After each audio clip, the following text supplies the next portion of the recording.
Mabuhay, Treskel yun! Mabuhay! Mabuhay! Mabuhay ang Chelsea! Mabuhay! Mabuhay tayong lahat! Mabuhay! Lahat ng dumadaan dyan na against sa korupsyon, bumubusina! Lahat bubusina! Uuwi pa ba tayo? Hindi! Ulitin ko ha, uuwi pa ba tayo? Dito na tayo matulog. Marami tayo. Kaya tayo nandito. Gusto kong maintindihan ninyo ang nangyayari sa bansa natin.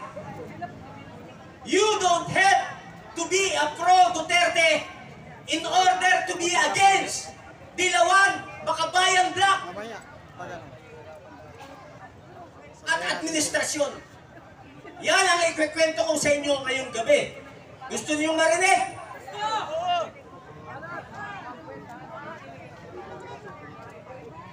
Kaya tayo nandito, tayo yung nakakaunawa kung ano nangyayari sa bansa natin. Ang iba rito, hindi naman tayo magkakilala, hindi tayo magkaano-ano, yung iba na-invite lang. Kaya tayo nandito, naniniwala tayo na sa ating magmumula ang pagbabago ng bansa natin. Saan yung kuha nila dito? Ito ang liberal. Ang tawag sa kanila, mga Dilawan. Pakinggan niyo mabuti ha. Ang alyansa nila, Makabayan Black. At sila ay nakipag-alyansa sa administrasyon. Bakit? Nung panahon ni Duterte, ni Digong,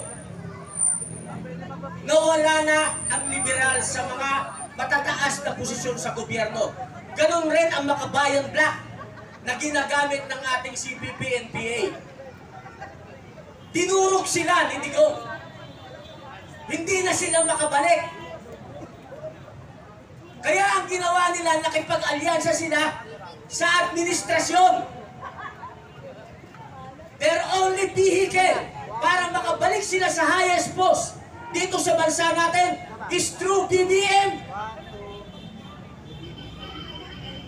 At ginamit naman sila ni BBM na attack doon sa mga sumusuporta sa mga Duterte. Ang problema nating malaki ito. Alam ng lahat ito.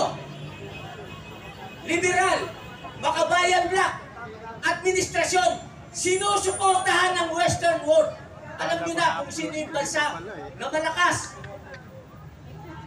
Kaya ang plano nilang lahat para magkaroon ng tsansa ang liberal at makabayan sa 2028, kailangan nila ng sasakyan. Ang sasakyan nila, ang administrasyon.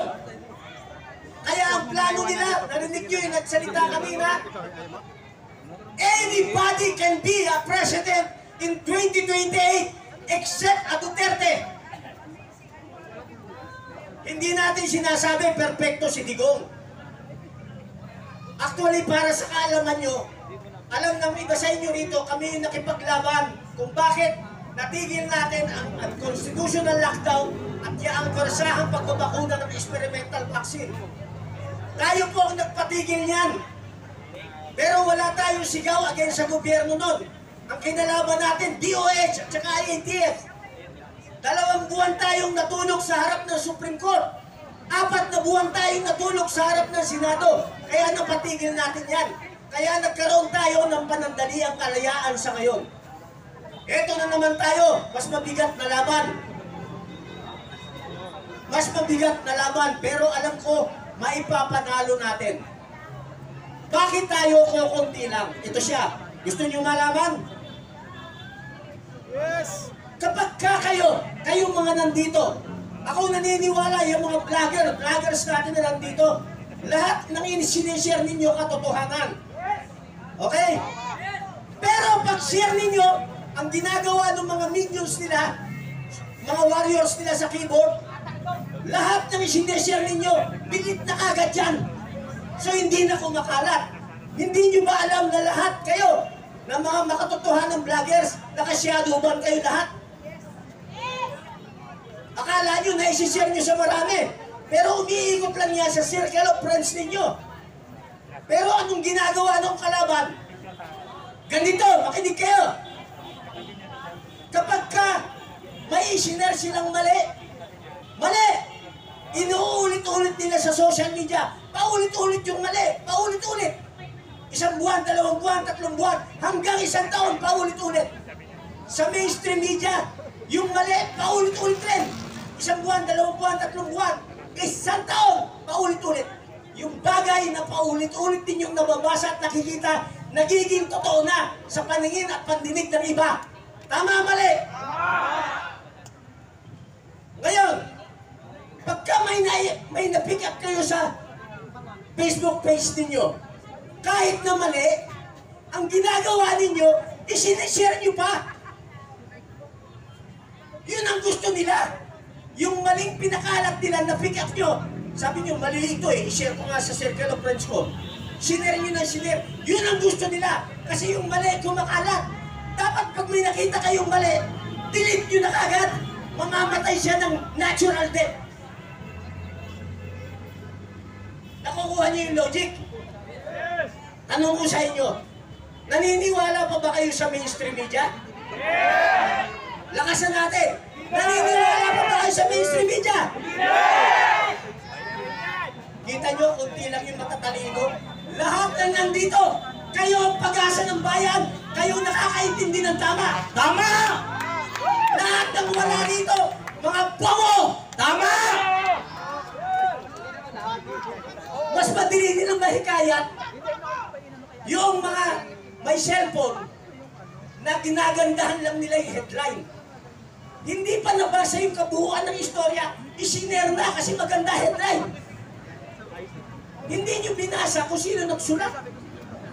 Huwag kayong magsishare ng cut and paste. Huwag na huwag.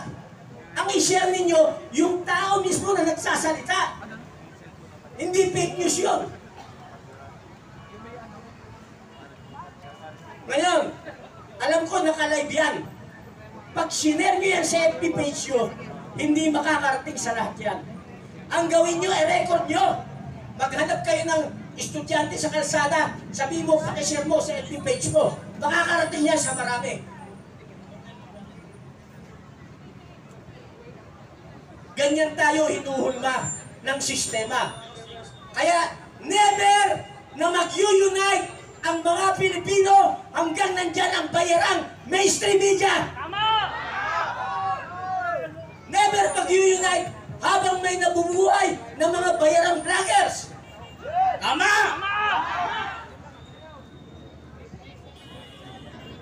Gusto nyo malaman paano tayo manalo?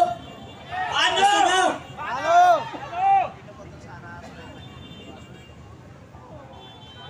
Kahapon gusto na naming manalo eh. Kaso ilang piraso lang kami rito.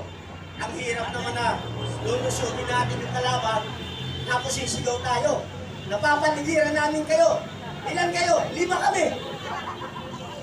Para tayo siraulo nun eh. Gusto nyo manalo? Yes!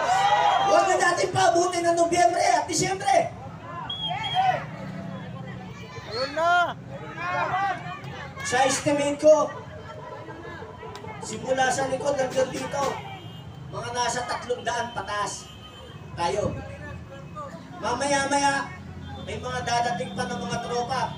Abutin tayo ng 600. Ang Pilipino, ganito. Pakinggan niyo mabuti ha. Majority ng Pilipino, ganito.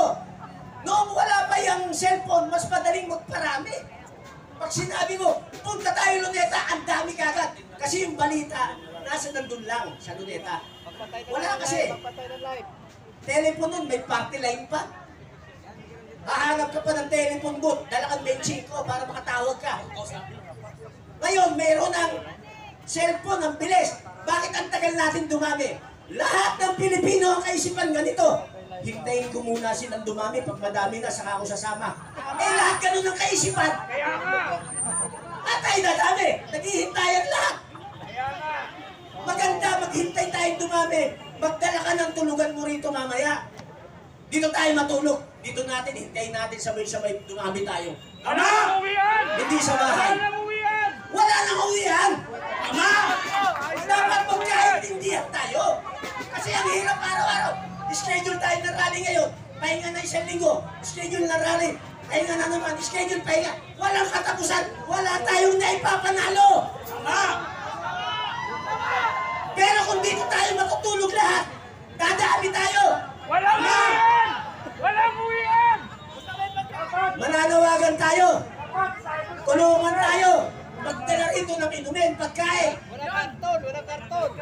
Pag di sila nagpadala rito ng pagkain, pag nanalo tayo, isara natin sila. Ano na bagong pangalan ng Jollibee at Chowking at Macdo? Pag hindi tumulong ang Jollibee, hindi tumulong yung Chowking at saka Macdo, isasara natin. Magtatayo tayo sa sarili natin. Jolly Macchow! Yung ulo kay Chowking! Yung ulo kay Chowking! Yung katawan kay Jollibee! Yung paa kay Macdo! Woo! Ang pagkain doon, siomai with wings! Tumulong na kayo! Woo! Dito na tayo matulog!